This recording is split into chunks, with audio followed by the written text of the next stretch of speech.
doesn't capture. Hey, doesn't matter. It don't matter what they say, we gon' talk anyway. Bell rings, mic check, let the real ones play. From the legends to the new blood, climbing the ladder. Welcome to the show, it doesn't matter.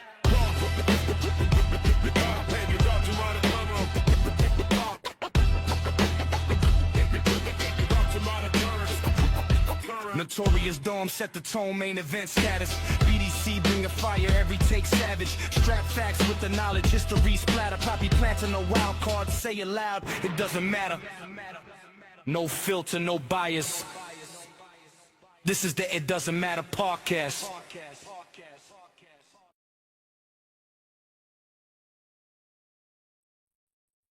It is WrestleMania season, and tonight we're talking about the man who is WrestleMania. He might even be considered Mr. WrestleMania. From the very first WrestleMania to slamming giants to passing the torch to stealing the show decades later. Hulk Hogan didn't just wrestle WrestleMania, he built that shit. So today we are going to relive all of Hulk Hogan's WrestleMania matches. What worked, what didn't work, what didn't age well, and talk about some straight up BS. I'm your host. I'm Notorious on I Am Dom. I am here with StratFacts. I'm here with BDC and Poppy Platinum. Well, he's outside somewhere. So let's get right to it. BDC, when you think of Hulk Hogan at WrestleMania, what comes to mind first?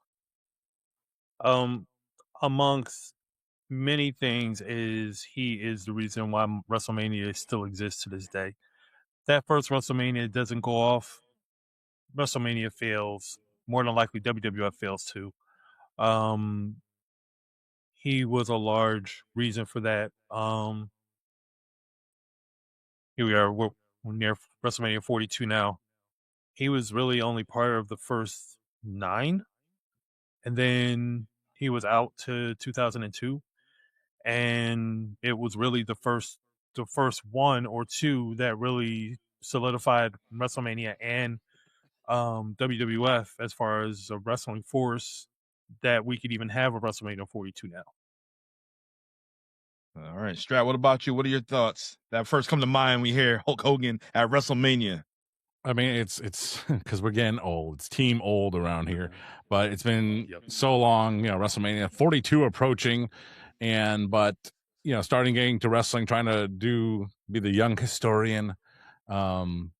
All I had at the local video store was WrestleMania 5, 6, 7, 8, and 9. And I rented those a lot to watch them over and over. Don't get me wrong, we didn't pay for them. They had a lot of promos back then. Buy one, rent one, get 2 rentals free. So it was always the extra rental. But I did watch them a lot. But yeah, Hogan was the formative WrestleMania guy. I mean, from the beginning for 10 years, almost 10 years, he was the original Mr. WrestleMania. I mean, and you need a strong basis to start with, and yeah, like we're here today because of that man. So he's very important, and anyone who thinks otherwise, well, they just don't know that much. All right, well, let's get to the foundation. Let's get to WrestleMania 1. This is big. This is the first one. Vince took a gamble, and we got the Big gamble. The Rock and Wrestling Connection. You got Cyndi Lauper. You have Billy Martin, who's your ring announcer. You got Liberace, the timekeeper. You have Muhammad Ali, who's the referee. And this wasn't just a wrestling event. This was the event that everybody wanted to tune in to see. And your first WrestleMania match, your main event, was Hulk Hogan and Mr. T taking on Rowdy Piper, Paul Orndorff, Mr. Wonderful, and they had Cowboy Bob Orton. BDC, how big was Mr. T at this time in 1985? Oh, he was huge. I mean, I'm wanting to say, yeah, 18 was going strong at this point. At this point, he had been the guy from the Rocky movies, outside of Sylvester Stallone. He's the guy that put it on Sylvester Stallone really beat his ass. Beat his ass outside of Apollo. Came up Clubber Lang. He was big in the 80s, and to get him to team with Hogan was huge for that WrestleMania. They needed star power. They pulled star power as much as they could, but they pulled Mr. T in, and they pulled in Mr. T, who was big in Hollywood at the time. Paired that up with Hulk Hogan, who was extremely big in wrestling at the time, and just it just blew up from there. It blew up. All right, Strap. If you take Mr. T out this picture, does WrestleMania, the original OG, does it still be considered the event at the time? Absolutely not. There was sometimes, if you're make a good super stew, if you're missing one key ingredient, you just got hot boiled water, and that's not the situation here. So, everything plays a part of this. Hulk Hogan plays a part. Mr. T does. Cyndi Lauper on a different part of the card did. Billy Martin and Liberace, everything. Roddy Piper, his ace, Cowboy Bob, and Mr. Wonderful, Paul Orndorff. They all played a part in the main event of WrestleMania. I mean, there's not much else to look forward to on the card, but it all builds up to that one main event. That's all that matters for this very first WrestleMania. And without any of those components, it's just not a WrestleMania. Right. And just think about it. It wasn't even really a match. It was a straight up brawl, a lot of chaos, shenanigans all over the place. But Hogan and Mr. T, they got the win. And just think about this. There's only 2 survivors left from that match. Yeah. Mr. The T, Cowboy Bob and Orton, Mr. T. Cowboy Bob Orton, yep. Well, he was just a side piece, but yeah. Like and literally that's including every part of what we just mentioned. Rest in peace to all of them. The biggest, they're the only 2 left. It's like you see something like the crowd at WrestleMania 3. You're like, how many of them still alive? Anyway, but you just look at it. I've thought about that. I'm very morbid. You just look at a crowd like at any wrestling show over history. You're just like, maybe one of these people could have had a real bad night after leaving this show. Right. Anyway. Well, did you guys enjoy this WrestleMania 1 main event? Oh, I absolutely did. I mean, my dad literally paid whatever he had to pay so that we can watch it. So I was just happy that I could watch wrestling on a night that wasn't Saturday. So, it was, as I said, it was huge at the time. I was a big 18 fan. I was a big Mr. T fan, even though he kicked Rocky's ass. But, I was a big Mr. T fan, so to see him in the ring with Hulk Hogan was cool for me. It absolutely worked. And back then, I was a firm kayfabe believer, so I absolutely hated Roddy Piper, and I absolutely hated Paul Orndorff, and I absolutely hated Cowboy Bob Orton. They needed to get their 1-2, and so it absolutely was awesome. It was absolutely awesome for me as I guess, what was I? 10, 11 at the time, 10 or 11. Yeah. It was absolutely awesome. Do you suppose that if it wasn't Mr. T, if it was a different celebrity, now you can't just plug and play any old celebrity in there. It'd have to be somewhat similar of a manner of a Mr. T, big Hollywood star, a big actor with, back then, all you had to do is be, jacked, and people thought you were tough. That's why that's the bodybuilder mentality of that time period. So what if Hulk Hogan teamed with Sylvester Stallone? I was just thinking that. Ooh, yeah. Would that work? Be big. Alternate universe. It's like those what if comic books. You know what? I would not put it past that it would absolutely work. I would say, They were both leading guys in Hollywood. They were both leading guys in Hollywood, and yeah, faced off together would have been great. I think it would have worked regardless. I think there wasn't much of a need of a storyline at that point. It was just you put the two of them in the ring. It would have. I think as long as based on the match, as long as Sylvester Stallone was able to get in the ring, throw a few punches, and look good doing it, it would have worked. And the bottom line is, like you said, the rest of the card may not have been that great, but people weren't watching for the rest of the card. They were watching for that main event anyway. So I think it would have worked. But like you said, there wasn't a whole lot of people you could put in that spot. Mr. T definitely being one of them. I do think Sylvester Stallone would have definitely been another. I think the list is probably at this point probably about 4 deep of people you could actually put in that role and make it work. I'm just glad that they got one of the right ones at the time. Because could you imagine they use like David Hasselhoff? Yeah. Was he big in '85? Was that Knight Rider at the time? Or was that I thought it was later. No, that was 84 was Knight Rider's first or second season. I think he came out in '84. So yeah, it was he was a heartthrob at that point. So, but like I said, it would not have worked if they kind of slotted him in there, unless he drove Kit in there and ran somebody down. Imagine Mr. T was replaced by Carl Weathers. That'd have worked in that time. Carl Weathers, Arnold. Nah. Well, you don't think Carl Weathers will work? Nah. Action Jackson? No.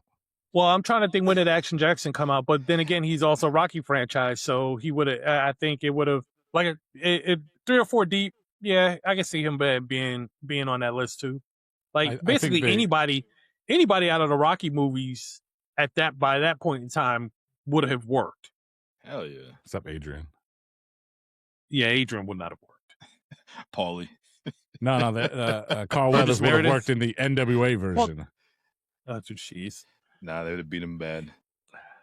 Dusty and Carl Weathers versus Ric Flair and Dolph Lundgren. I could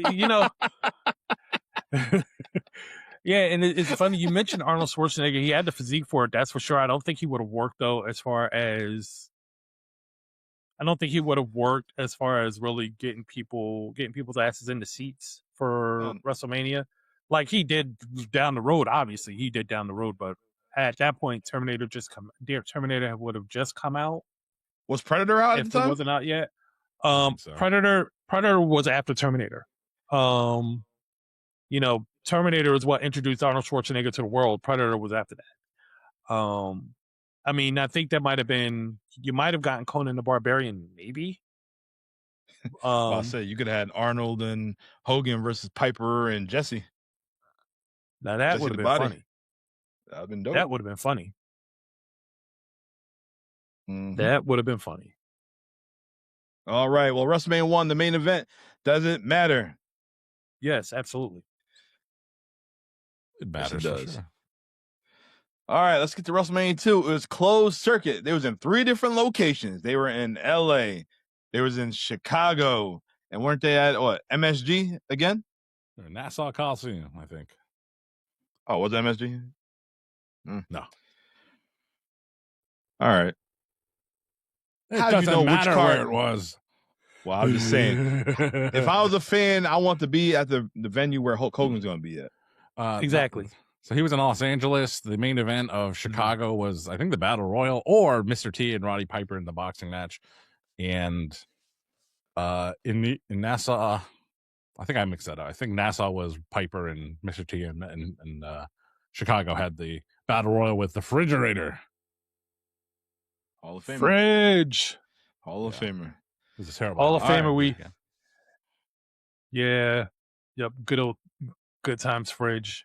Yeah. So you're kind of watching back the his induction or his being celebrated at WrestleMania 22.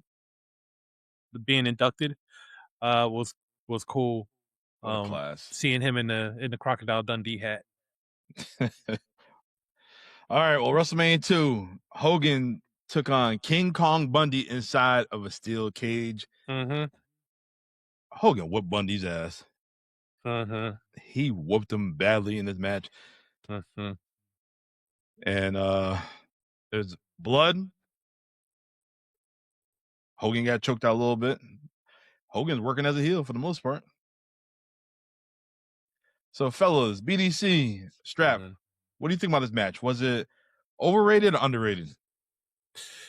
Well, I think they really were trying to push King Kong Bundy as that big dominant star, and he was if I'm not mistaken, he was the originator of the 5 count.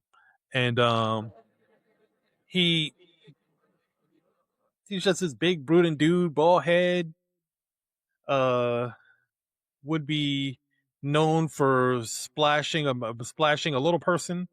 You know, I think they really wanted him to be that guy, that huge monster guy that Hogan would have to come in and conquer.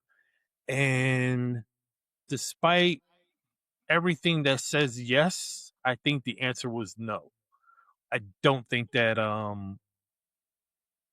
especially off of the strength of what happened with the first Mania, I don't think he was the right opponent for him in WrestleMania 2. I get it, like I said, I know what they were trying for. I just don't think he worked. He was good, but I just don't think that he was the level of star that they needed to throw him in for an encore from WrestleMania 1 to WrestleMania 2. It just no. Strap, do you think Bundy was believable? Can hear you. Can hear you, I pal. don't know. Yeah, you didn't want to hear what I said about King Kong Bundy because he's a piece of crap. But King Kong Bundy was a very scary looking guy to me, and I did not understand why. And in the mid 90s, when he came back, he was less scary, and I just couldn't figure it out. But then eventually I did. It's because his eyebrows were shaved. So that's why he looked like a crazy mongoloid in the 80s. And when he got eyebrows back, he was less intimidating. But if was he the right person? I mean, it's tough. That wasn't my era to be around for that. But you look back historically, it's like he was a guy. He was just like a monster of the week, a monster of the season. And they never really harped on it in history. So, it was just, I think it was, sometimes you just need to learn things, and WWF was still learning themselves. They were still transitioning from the previous era, the Superstar Graham and Bob Backlund era, even with the success of WrestleMania 1. So they're still finding themselves. But the nature of this WrestleMania 2, not just the main event with King Kong Bundy, especially with the 3-city gimmick, I think they learned things to, one, never do the 3-city gimmick again. It didn't draw as big. The name was still becoming a legend of itself. But they also learned that maybe the main event, we have the idea, Hogan versus a big guy, and that's what they used to capitalize on the next year's WrestleMania. But as a standalone, it was just a showcase for Hogan and a young Hulk Hogan before he became the legend he is and was. So it was okay. And that's okay. Man, they had the old school blue steel cage. Man, that thing looked like it could hurt back in the day, man. Like, I love it. That was like straight steel right there. I missed that. Man. You have to climb over the top to get the win. Or I don't think you can really skip the door. Nobody skipped the door. Everybody climbed over the top. Yeah. But there's no shortcuts during that. But after the match, Hogan, I love those. I love that blue cage because it was like I always just imagine that one day somebody was going to get rammed so hard their head was going to pop through the block and never get out, and then they'd have to like cut it out to get them out of there. It was great stuff. Yeah, it was good great stuff. Yeah, well, after the match, Hogan grabs Bobby Heenan and he throws him in the cage. Heenan, he's selling. It was just looked good. It was good. Yeah. Classic Hogan chaos, fellas. Is this rewatchable, or you could just like skip it? Doesn't matter. I could absolutely skip it. I would just say, I think to John's point, it did set up the premise for what would be WrestleMania 3 for him. I I wouldn't have been mad if WrestleMania 3 was WrestleMania 2 for him. But in that regard, it mattered because they figured, like, you know what? We tried a big guy. Just any old big guy is not going to work. So we needed to go with the big guy we have. And obviously that was Andre. As I said, I think you do that WrestleMania 2, you get a slightly more athletic Andre than you got in WrestleMania 3. Because by then, his body's already breaking down a lot. Strap, what are your thoughts? Yay or nay? Yeah, the selection of Hulk Hogan matches to watch. You can skip this one. I mean, to me, it's very famous. It's, because that's how I do things. I count it years by the WrestleManias and the WrestleMania main events. So it's like, what was WrestleMania 2? It's like, it's the one that's all it's known for. It's the 3-city one and Bundy and Hogan in the steel cage in the main event. But as a match, should you watch it? Do you have to watch it? No. There are better things to watch than than this main event. Mm-hmm. So no, it doesn't matter. All right. Well, let's get to WrestleMania 3 in the Pontiac Silverdome. And I got this number embedded in my head because I heard Gorilla Monsoon say it numerous times. 93, or me and Gene, 93,173 fans in attendance. Strap, how many of them 93,000 fans are still alive, do you think? Well, not the real number of 78,000 in attendance, paid attendance. But yeah, that's what a big graveyard that would be. It's currently the graveyard for Volkswagen clean diesel vehicles. That's a whole documentary by itself. Dirty Money on Netflix, I think. But hey, I digress. All right. Well, we have the immortal Hulk Hogan taking on Andre the Giant. At this time, Andre the Giant is undefeated. At this time, Andre the Giant has never been off his feet. So this is history in front of these 93,000 people. Yep. DDC, we know what happened. Hogan, he slammed Andre, which is not the first time. Whew. Was this a great match, or was it just like a great moment for this time in the World Wrestling Federation? It was absolutely, positively one of the greatest moments WWF had at that time. Was it a great match? No, because like I said, Andre at this point, his body was starting to break down. His movement in the ring wasn't as great. Hogan literally was carrying the match as far as any in-ring mobility at all. Andre was there as the big Hogan plotting villain. Hogan was the David to his Goliath, and it was his job to, not only beat him, but to take him, but to get him off his feet. And my God, he was going to slam him. So when that finally happened after he tried it very early in the match and Andre landed on him, when he was finally able to do it, that was just like the biggest moment that WrestleMania had that whole night. And then of course, leg drop 1, 2, 3, and it's over. But yeah, as far as a match, it was all right. It was nothing special. But that moment was everything for WWF at that time. Strap, what are your thoughts on this match, Andre and Hogan? It's another strong, they're all strong, memorable legacy matches. But, we were talking a little bit during the pre-show, I was mentioning it, that, if you have you can have two very athletic guys or two opponents, teams, whatever, in a match, and they can do an incredible amount of moves and athleticism. But if you don't care about the characters, then what does the match really mean? Did you enjoy it? It's like you can acknowledge, like, yeah, that was a very fine athletic match, a good wrestling match. But in the end, I don't care. I'm like, sorry, no offense to the competitors, I just didn't care. But with Andre the Giant and Hulk Hogan, you care. You have an opinion. You have thoughts. You have memories. You have desires for one to win over the other.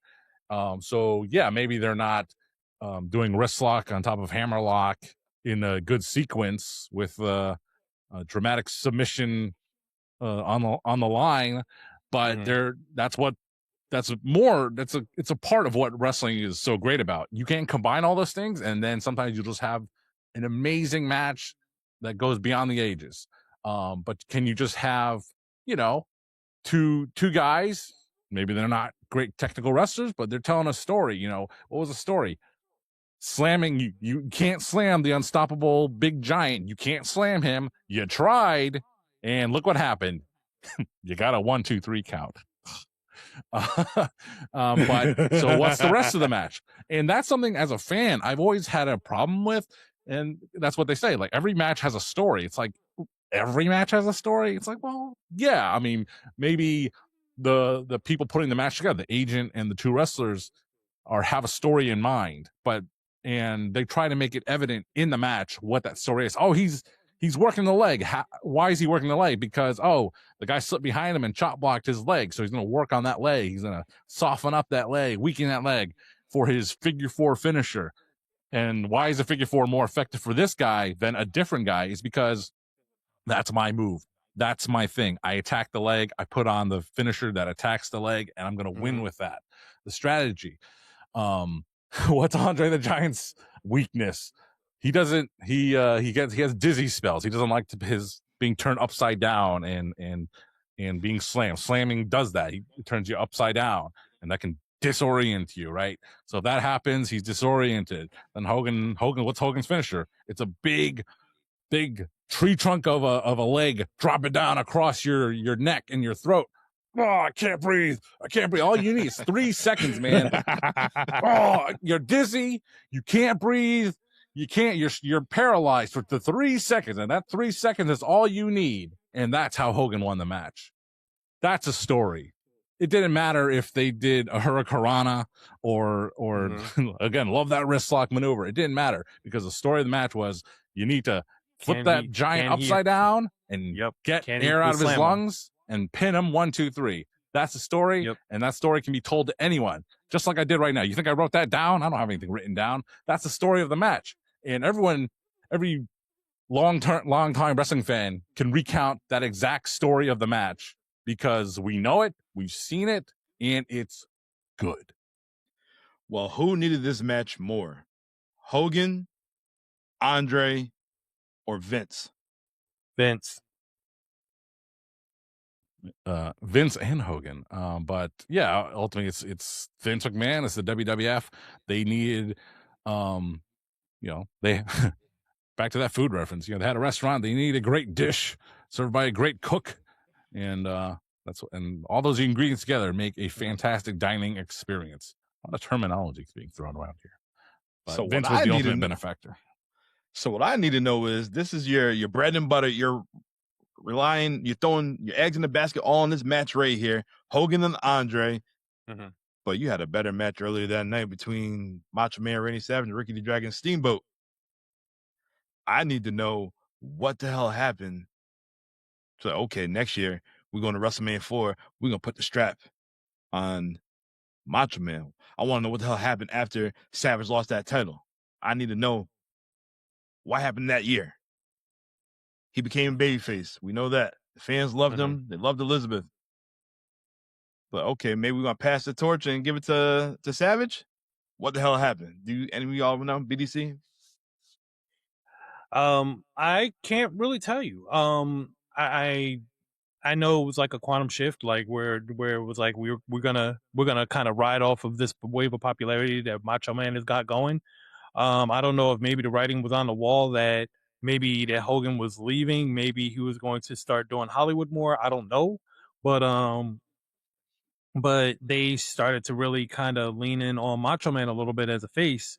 But I'm really not sure of the exact story as to why they went in that direction after 3. I mean, we all know the craziness of the Hogan Andre storyline that happened after WrestleMania, with which culminated in learning that Earl Hebner had a twin brother, and Andre the Giant was champion, but he gave the title to the $1 Million Man because that's what he was paid for, and yada yada yada, turned to tournament and all that crazy stuff. Well, I mean, I don't know led them to make the move. Don't get me wrong. At the time, I thought maybe it was the right move to not necessarily do all that just to put the belt back on Hogan again. But yeah, I don't know what made them choose Macho. Never really understood it, but just thought it was the right move at the time based on his popularity.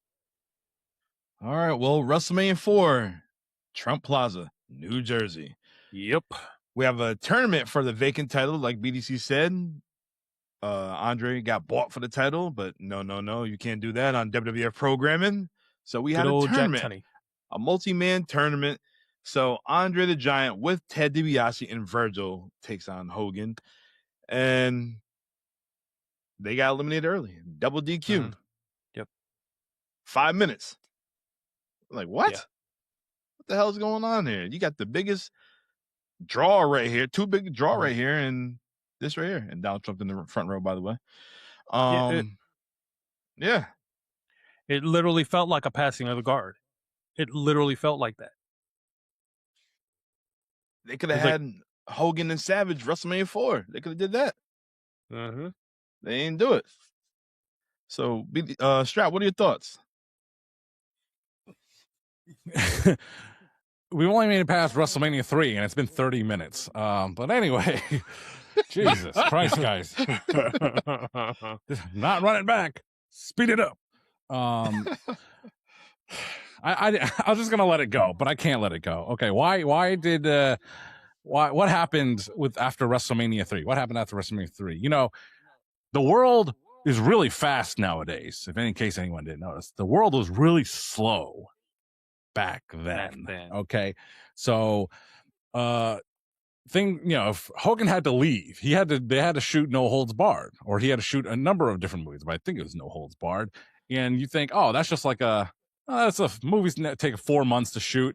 Man, back then, it was like a year long to do like one movie, and no one said it was going to be a good movie either. And so, Macho Man, obviously they already thought enough of him to give him the Intercontinental Championship at that time in his career. So he did lose it to Ricky the Dragon Steamboat. And Ricky the Dragon Steamboat, even though that was a big moment for him, it didn't lead to a great legendary run. Everybody remembers him winning it.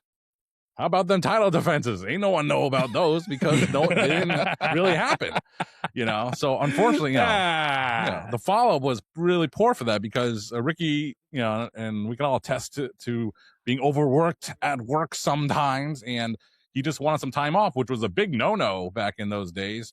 And so they just he lost it to the Honky Tonk Man, because they're like, who's the guy that we can rely upon? So who really wants it? Man, the Honky Tonk Man ain't gonna do nothing in his whole career, but show up. He'll show up. He'll show up on every show because he's the Honky Tonk Man. He ain't got nothing better to do. So that's why they gave the title to him. And Ricky Steamboat, he took his boat and went home to Hawaii, or he wanted to be with his family. We see him as superstars and celebrities. Well, they're real people too. But yeah, so they look around, they see who can be the next big over guy that can be the champion, be the country world champion while Hogan is out. Well, we got the Macho Man, because it wasn't going to be DiBiase, you're going to have him be the heel. They didn't do that. They wanted the baby face. It wouldn't be Andre the Giant. And we just talked about Ricky Steamboat, wasn't going to be him. So who else was there? Warrior wasn't even there yet, So it had to be Macho Man. They're going to turn him because he was the most over and most capable at the time. So that's where Macho Man was. And then, here we got WrestleMania 4, the big tournament. And Dom's like as children, what did we think? We're like, what the hell? Why? They had so much potential. They could have had a Macho Man Steamboat rematch if the tournament went a certain way. You have Hogan and Andre in the very first opening round. Why did they go 5 minutes? The reason they went 5 minutes is because they're trying to crown Randy Savage as the new guy. They had him do 4 actual real matches, and they eliminated the most logical guy to win the whole thing, the Vegas favorite, if you will, Hogan. They had to get rid of him early. They had to get rid of the only 2 guys, the favorites, heel and face, as soon as possible. And of course, it's a long night. It's 3-hour, 4-hour pay-per-view, whatever they did on or closed circuit. They had to stick to times back then. They don't care now. It's all streaming, right?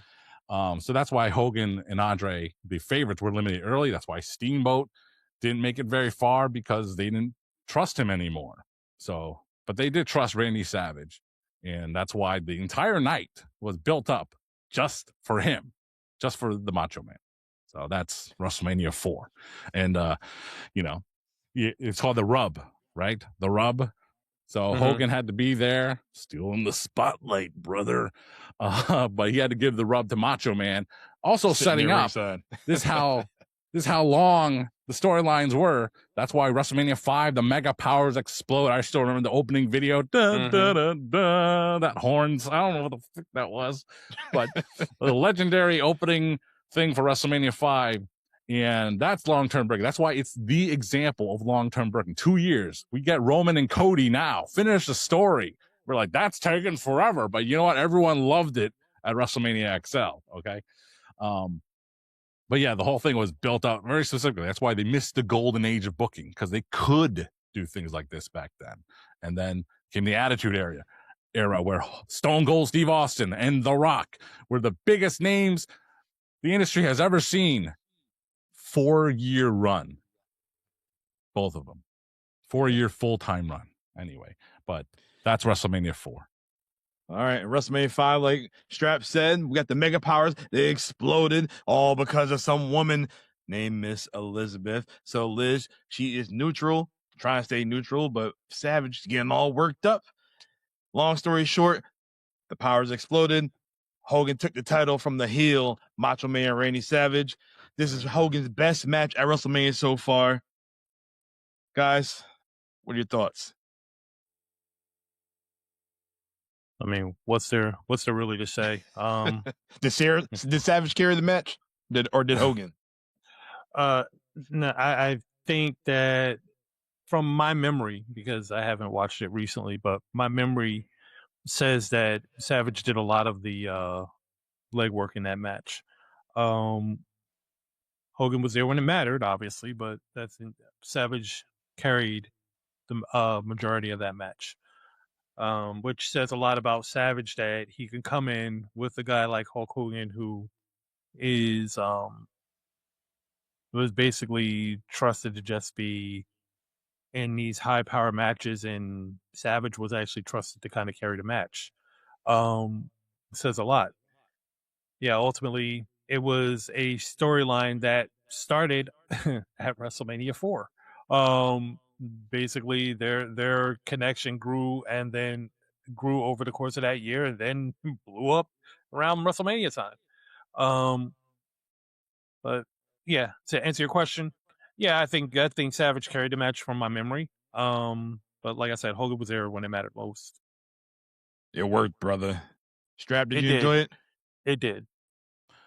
Yeah, it was Hogan at the peak of steroid sweatiness, and being bloody and being the recipient of many macho elbows.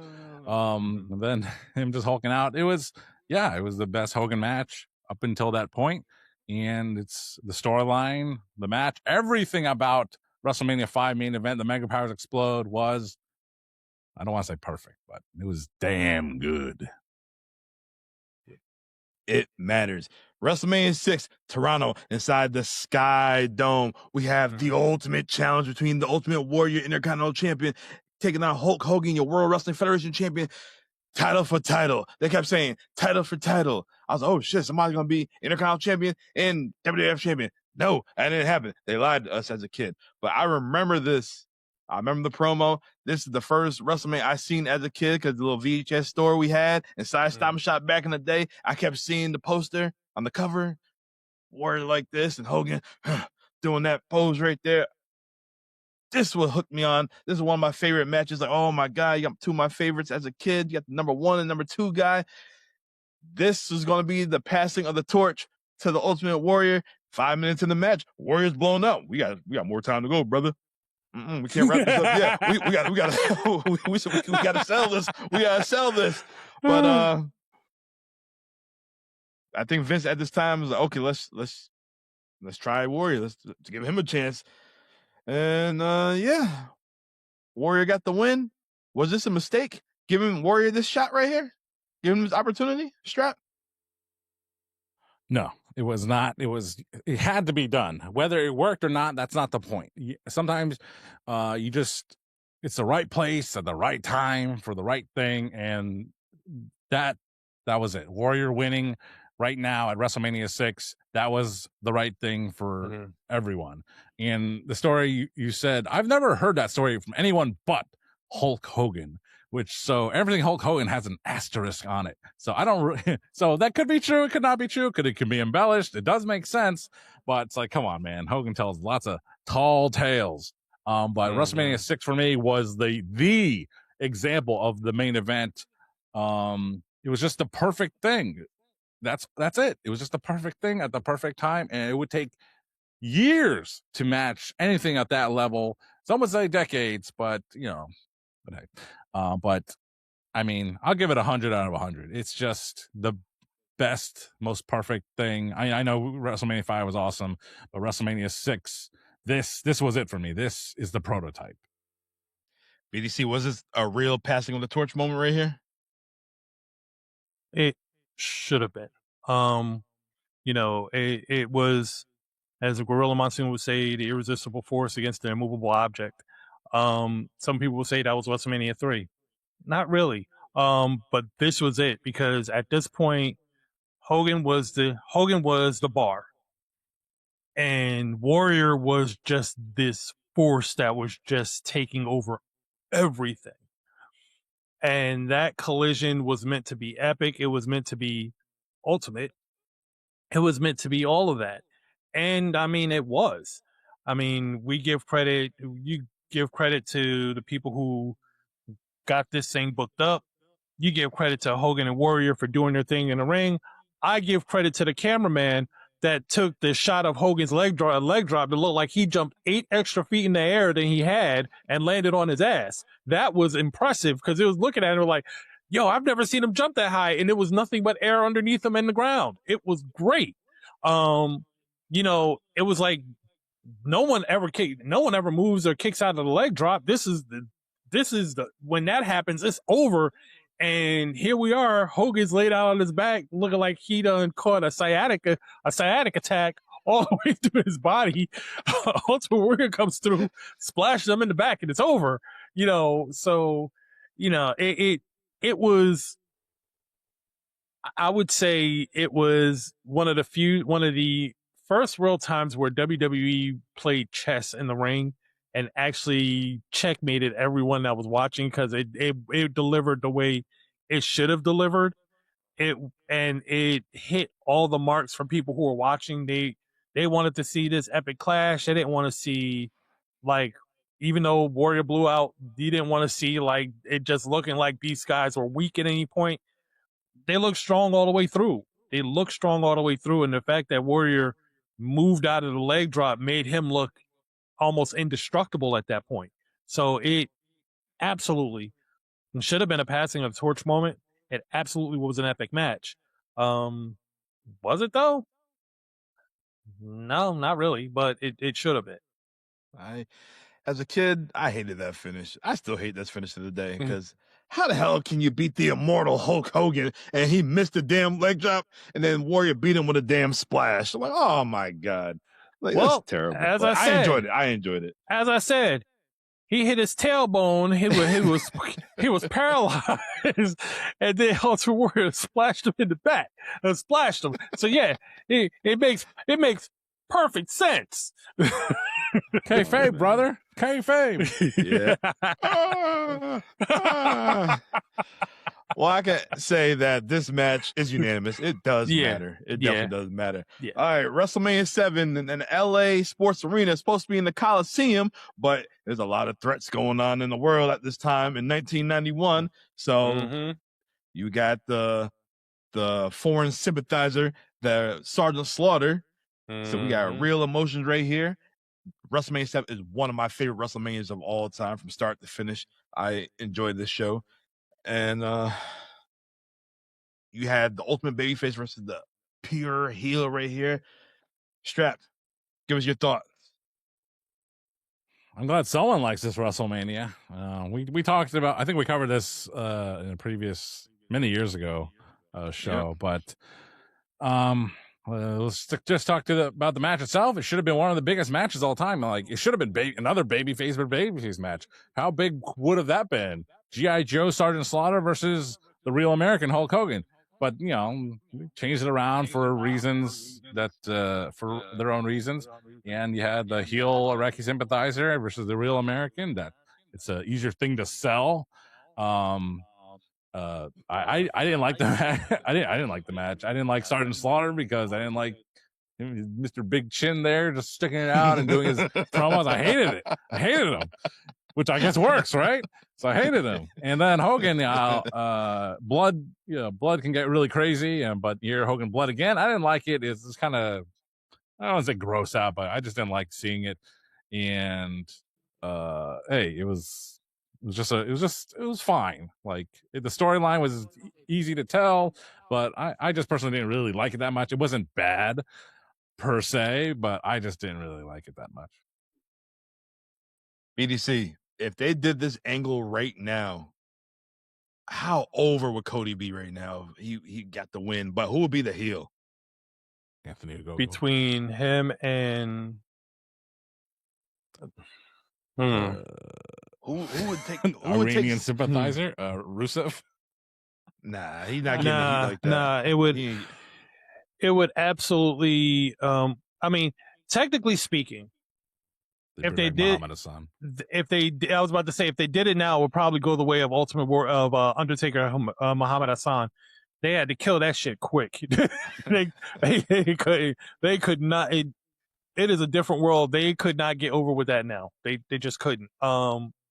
It's different. It's different when you are just doing the basic stereotypical stuff like US, Russia. People are always going to kind of get for that, but when you have an actual conflict going on, no, somebody died for that. You can't do that. You just can't. You can't. But as far as the match is concerned, yeah, it was weird to see Sergeant Slaughter in the Iraqi uniform. It was weird in every facet because of Sergeant Slaughter being so pro America up to that point, and yet being on G.I. Joe as a character, even that they would then decide for some god awful reason to make him an Iraqi sympathizer. But to that degree, if we don't get that, we don't get the ever memorable Sergeant Slaughter "I want my country back" speech. So, I guess you gotta do one thing to get. You got to get the payoff, and clearly him wanting his country back was the payoff after all. But it was a weird match because everything just felt off about it, because this is not the Slaughter we know. This is not the Slaughter we've come to know, and it made no sense why he would decide after all this time to jump ship to be a sympathizer and to betray his country and all that stuff, when you could have just had two true Americans just go at it and best man wins. All right, well, I enjoyed it. It matters to me. BDC, did you enjoy it? Does it matter? I would say to me it doesn't. I think it was one of his it was one of the weaker storylines for a match that he had, and it was one of the weaker matches he had, for me anyway. And you're talking about this is a year after he lost his first ever WrestleMania match, and this is what you give him. It's kind of like a alley-oop. You're like, okay, we're gonna just throw this one your way. You don't have to do much with it. Just yeah.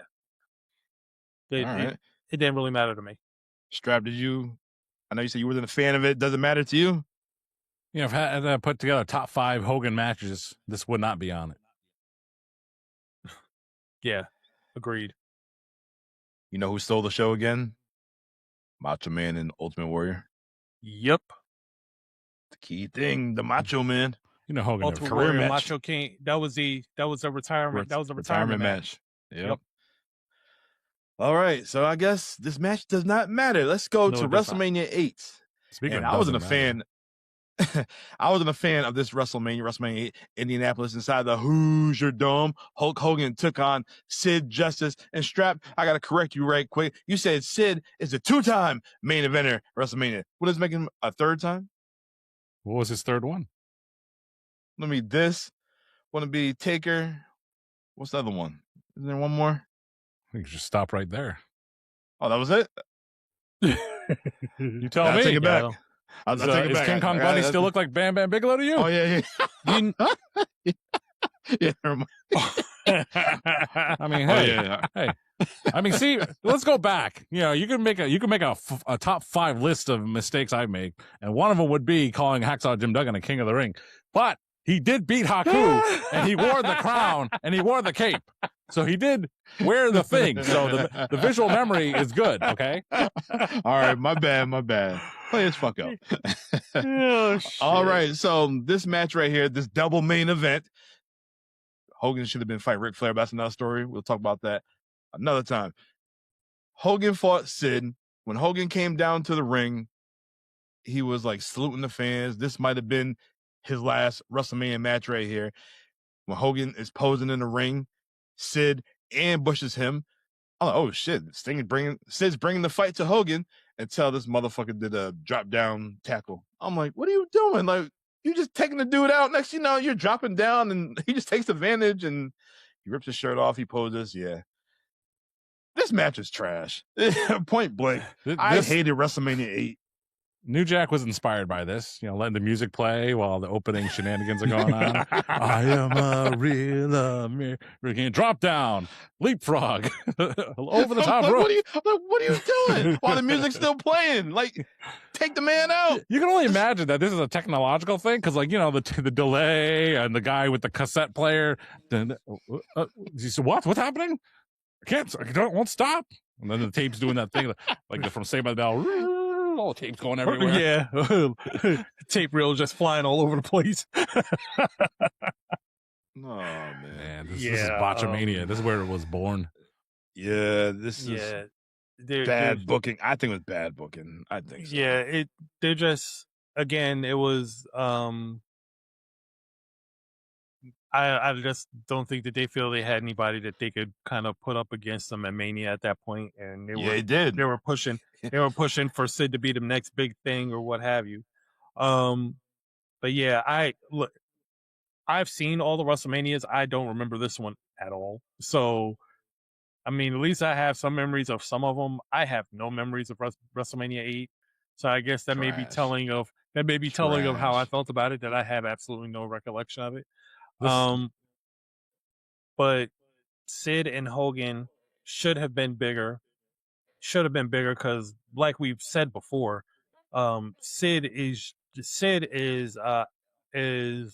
or was a phenomenon in the ring, if allowed to utilize it fully. And at this point, they were just kind of building him to just be this deranged psychopath who had no rhyme or reason for much of anything. So it didn't really go anywhere. Well, BDC, if you want to relive this match, they just put it on WWE The Vault on YouTube. It's out there, 21 minutes worth. All right, Strap, what are your thoughts on this match right here? I had so many a second ago. Yeah, you know, but the end of the match, they blamed it on the black guy, man. They blamed it on Papa Shango. He's like, they didn't tell me to go. I was waiting for them to tell me to go, and they told me too late to go, and I couldn't make it down there in time, you know. But this WrestleMania was the end of the golden era. I mean, really. I mean, I know Hogan was around for one more, but this is really it, because if you look at the entire card up and down, even the roster that was there. And the side note, before I forget, you know, I believe this VHS at the rental store came in the deluxe box with like the styrofoam on the sides to make it look bigger, you know. Wow. Yeah, but yeah, 92 was the biggest transitional. I mean, looking from the Royal Rumble, the legendary 92 Royal Rumble, and look at all the big superstars that was in that match, and just cycle it out by the end of the year, the early 93, man, like they're all gone. Bulldog's gone, Sid's gone, Warrior came and went. You know what I mean? So it was 92 was the end. of that era, and so, but yeah, it was a big botch of a main event. It was, in retrospect, or even during, like, it was not the right combination. I mean, the thing about what it should have been Hogan and Flair is that, Ric Flair, Vince McMahon respected Ric Flair. He wanted him years earlier, but the idea was, like, they ran when live touring was a big thing, and they ran with a couple Hogan and Ric Flair main events at those house shows. They didn't draw as much. So that's why Hogan was like, it's not going to be a good WrestleMania matchup. It's not going to draw. And we have this big Sky Dome type place, the Hoosier Dome, and it's like, it's not going to do it. And so Vince defaults to the big guys when business is suspect. So he went with the big guy versus big guy, the old Hogan Andre idea, right? Who's a big guy? Sid Justice. He's new, and he's very charismatic, and he's imposing. Vince loved that. So let's put Hogan against Sid Justice, and I still love Ric Flair, still respect the Nature Boy, but we'll put him in the world title match, that first ever double main event. But yeah, this matchup really stunk out the joint. Hogan came out. He was treating it like his last match, because, you never know. You just don't know. So he really was treating it like his last match, as a farewell match, impending with the steroid trial to come. So, but yeah, it's a very memorable thing, but it wasn't a very good thing in Hogan and WrestleMania history. It does not matter. All right, let's get to WrestleMania 9. Did you guys see the documentary that came out on Peacock last year, WrestleMania 9? I did not. Strap, did you? Sorry, what was that? Did you see the WrestleMania 9 documentary? Yeah, I did. I enjoyed it. I enjoyed it a lot, and like, sometimes you don't learn things, like the Unreal show. I'm pretty sure I'm gonna watch it. I don't want to. But I'm pretty sure I'm gonna watch it. Don't do it. I will. Don't do it. But all right. So, the biggest thing from the WrestleMania 9 documentary was Nick Khan was a ticket taker. you know? Like, ooh, man. Personality then, he ain't got no one now. All right. Well, ticket sales weren't going so well, BDC, for WrestleMania 9, and Hogan wasn't going to be on the card. We want Hogan. We put Hogan in the tag team match with Brutus Beefcake. Brutus Beefcake had a jet ski accident, fucked up his face. Hogan, something happened with him. He might have seen somebody's fists, and he had broken nose, whatever. Yeah, he definitely had a black eye. Yeah, black eye. Excuse me. So, got a problem with black guys. Well, we want Hogan on the card. All right. Well, we put Hogan on the card. We give him and Beefcake tag team titles against Money Inc. And that shit was trash. It was trash. Point blank.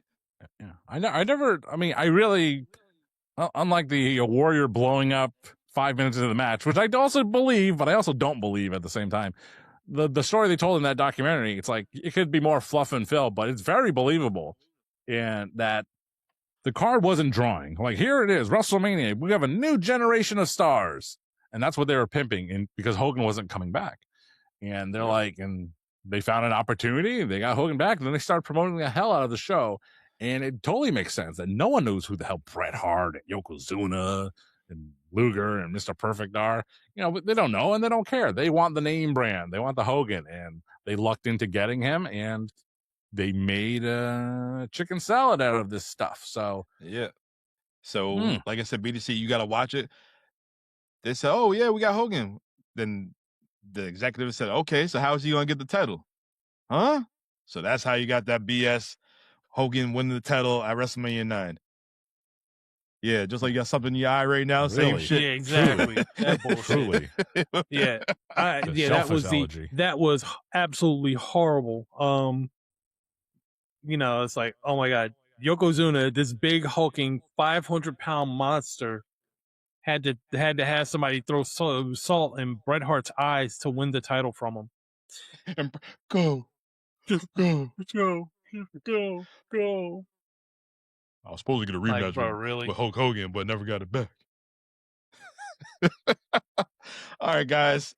I don't care for WrestleMania 9 either. What about you? Did it matter to you guys? Nope. Nah, It man. was a cop. It was the biggest cop. It was the biggest cop out. I hated it.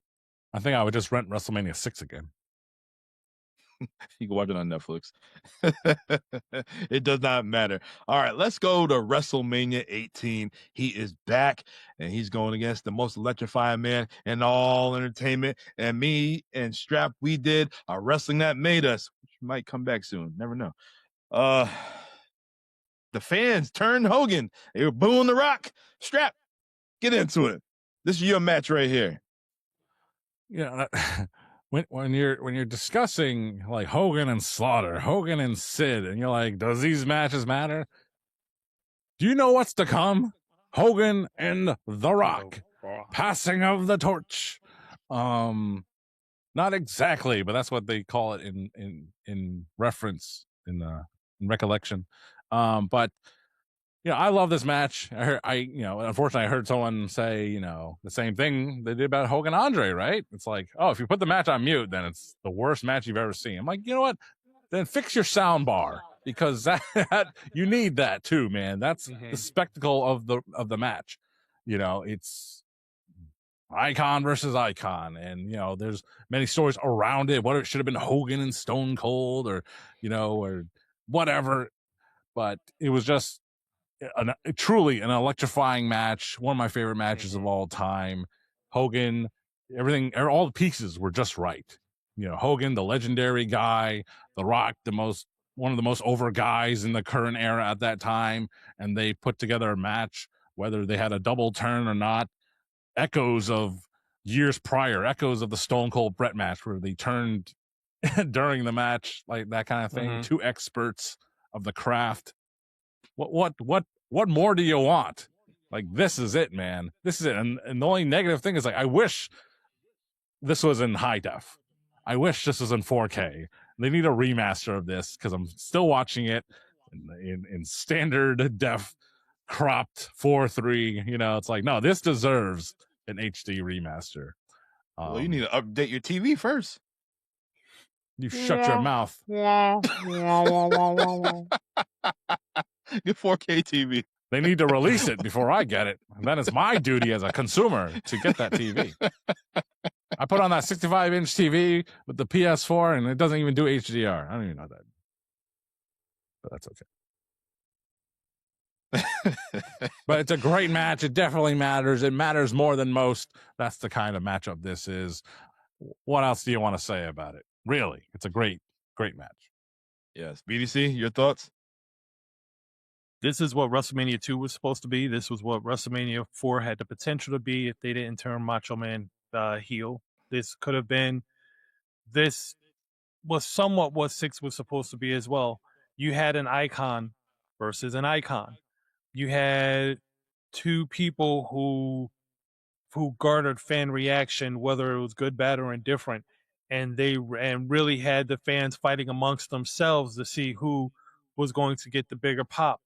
You had two guys in the ring who basically looked like they couldn't believe what was actually happening at the time. The Rock more so because some parts of me believe there's no way that Hogan would get this pull. Hogan was looking around like, after everything I did when I dropped the E and went to WCW, they're still looking at me like this. It was epic. The match was awesome. The aftermath of the match would be something that you would see in TNA several years down the road. And everything about this match that could have gone right went right. Absolutely a great match. Absolutely one of the best matches of the night. Probably one of the best matches of the last couple of Manias before it.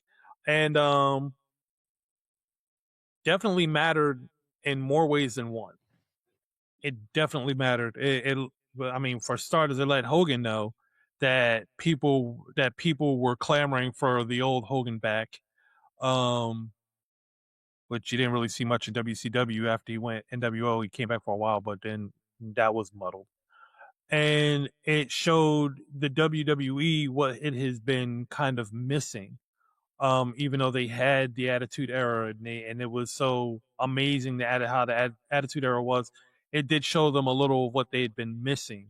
in seeing the response that Hogan got in that match. This match is definitely a must watch. Watch with the Yep. sound off. Watch with the sound Absolutely. on. Whatever you do, you're going to enjoy it. This match Yep. definitely matters. Yep. Now let's get to this final WrestleMania match. WrestleMania 19. He's going against the creator of WrestleMania, Vince McMahon.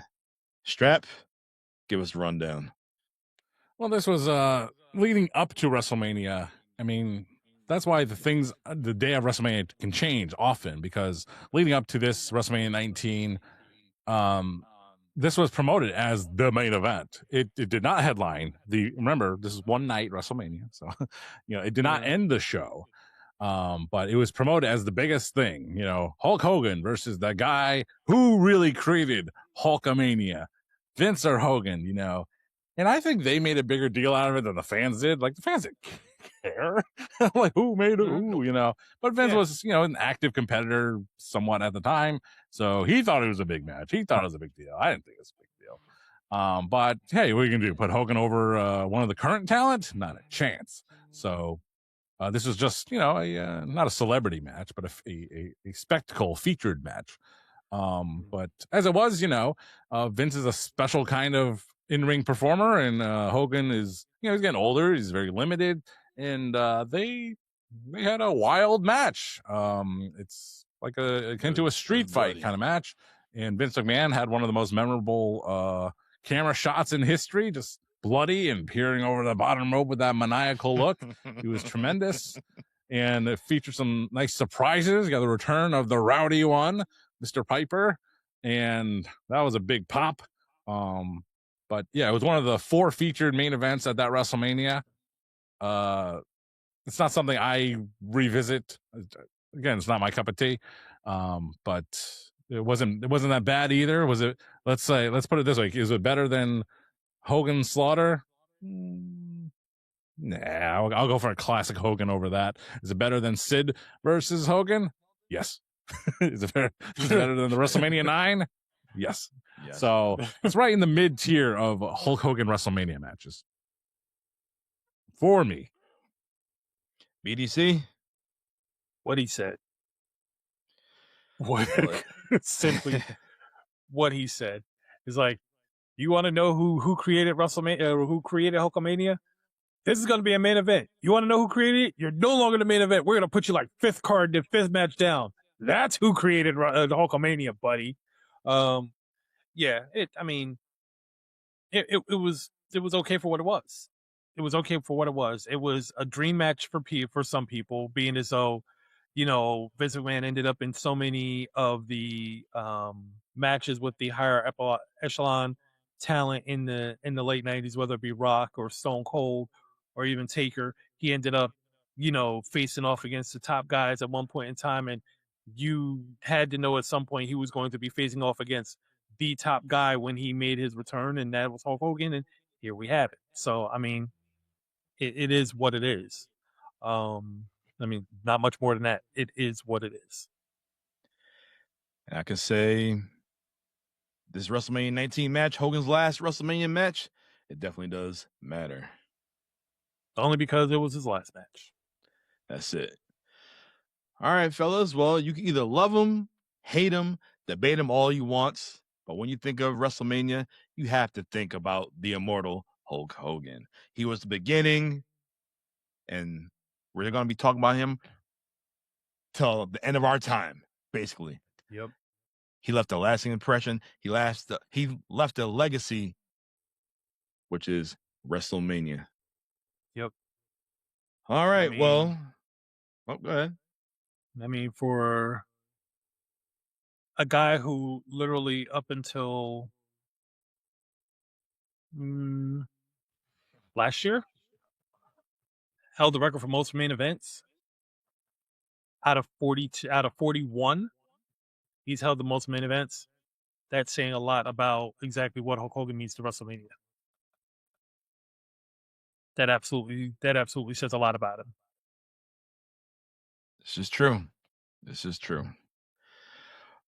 Well, next week is still WrestleMania season. kicking off the month of April with a little NXT TakeOver Dallas. Ringside is going to be, he's going to be back. I'm going to run through this card right quick. We're going to kick it off for the NXT Tag Team title match. We have American Alpha, Chad Gable and Jason Jordan taking on the Revival, Dash Wilder and Scott Dawson, which is also known as FTR. After this, we have John's boy, Austin Aries, taking on Baron Corbin. After this, we have Shinsuke Nakamura, when Nakamura was good, take on Sami Zayn. And then for your NXT Women's Championship, we have Asuka taking on Bayley. You already know what happened there. Yep. And then your main event for NXT Championship, we have Finn Balor taking on Samoa Joe. Yes. You know what happened there, too. TakeOver Dallas. I can't wait. I was supposed to be there, but that was a rough year for me. I had to sell my tickets. But life happens. We'll talk about it next week.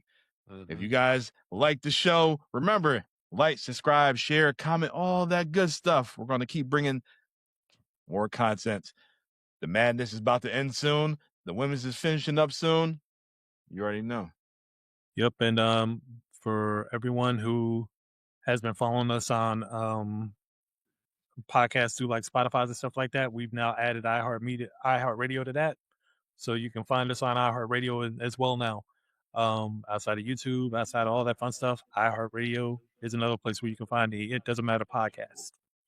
So look for us there. Subscribe there as well. Damn right. Strap, any final thoughts for you? What you gonna do if you don't follow the It Doesn't Matter podcast on iHeartRadio, brother? Well, I am Dom. I'm here with Strap. I'm here with BDC, and we will see you guys next week. Boom.